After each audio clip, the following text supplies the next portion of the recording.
avant de terminer sur l'IGPN, je vais quand même demander aux participants s'il y a des réactions brèves ou des questions spécifiques.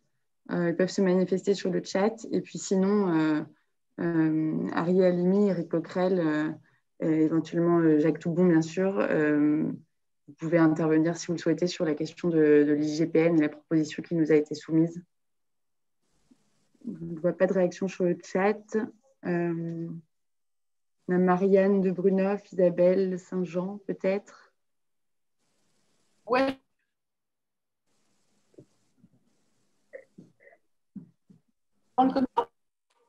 Alors, on vous entend pas très bien, voire pas. Qui parle? Ouais. Isabelle Saint-Jean, vous m'entendez? Là, je me suis déplacée. J'étais à un endroit où ça captait mal. C'est mieux là? Oui, c'est mieux, merci. Ouais.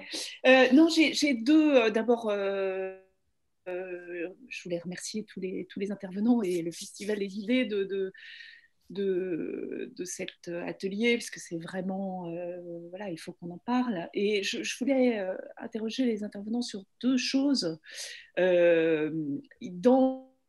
On voit que parmi les nombreux problèmes qui ont été posés, il y en a un qui n'a pas été soulevé à mon avis et qui est complètement central aujourd'hui. C'est fondement de l'ensemble de la mise en place des libertés, c'est la question de la presse et de la liberté de la presse.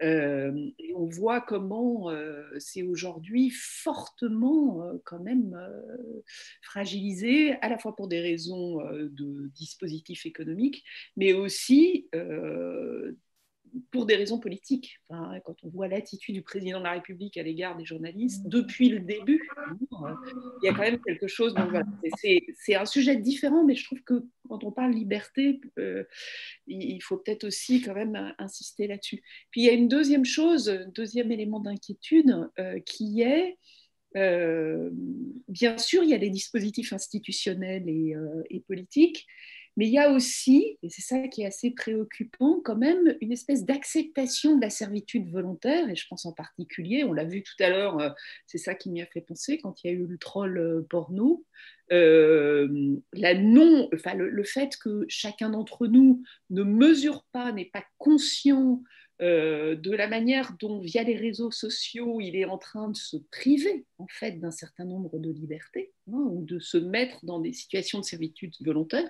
On en a parlé au moment de l'opération Stop Covid, mais c'est un problème très très général qui use vraiment les libertés publiques. Et donc, je pense qu'il faut aussi qu'on réfléchisse là-dessus. Alors, c'est d'autres sujets, mais voilà. Et puis, c'est le débat, le temps passe, mais voilà, je voulais vous interroger là-dessus. Et vous remercier encore.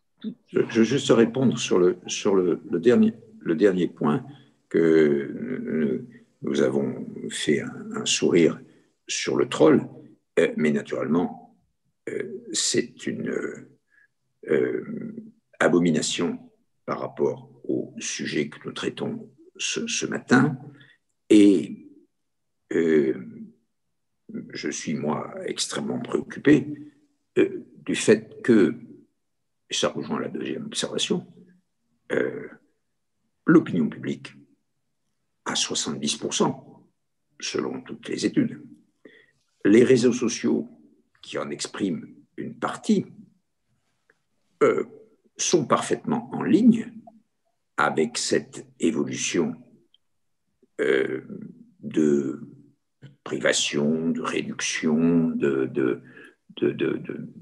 d'exceptionnalisation d'un certain nombre de libertés, et que il est absolument évident que nous avons à traiter aujourd'hui des sujets comme celui que nous avons traité, et qui sont du droit, qui sont du matériel, des choses du monde réel, mais que le monde virtuel est gros d'une menace qui est peut-être encore plus forte,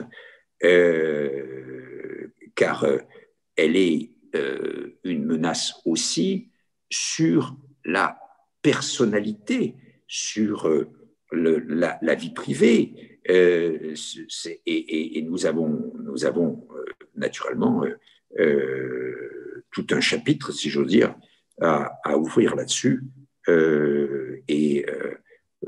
Je pense qu'une des grandes difficultés de propos comme celle que nous tenons ce matin et sur lesquelles nous sommes à peu près unanimes, c'est que je crois qu'aujourd'hui, il faut le dire, dans l'hémisphère nord, je ne parle pas du reste du monde, dans l'hémisphère nord, une majorité du peuple est vraisemblablement dans l'incompréhension, si ce n'est dans l'hostilité par rapport aux positions que nous défendons en faveur des libertés, en faveur des droits, et pour éviter ce déséquilibre dont on parle depuis le début entre la recherche de la sécurité de toute nature et les libertés. Et ça, c'est un problème politique fondamental. On peut essayer de le résoudre, comme Hélène Franco l'a dit,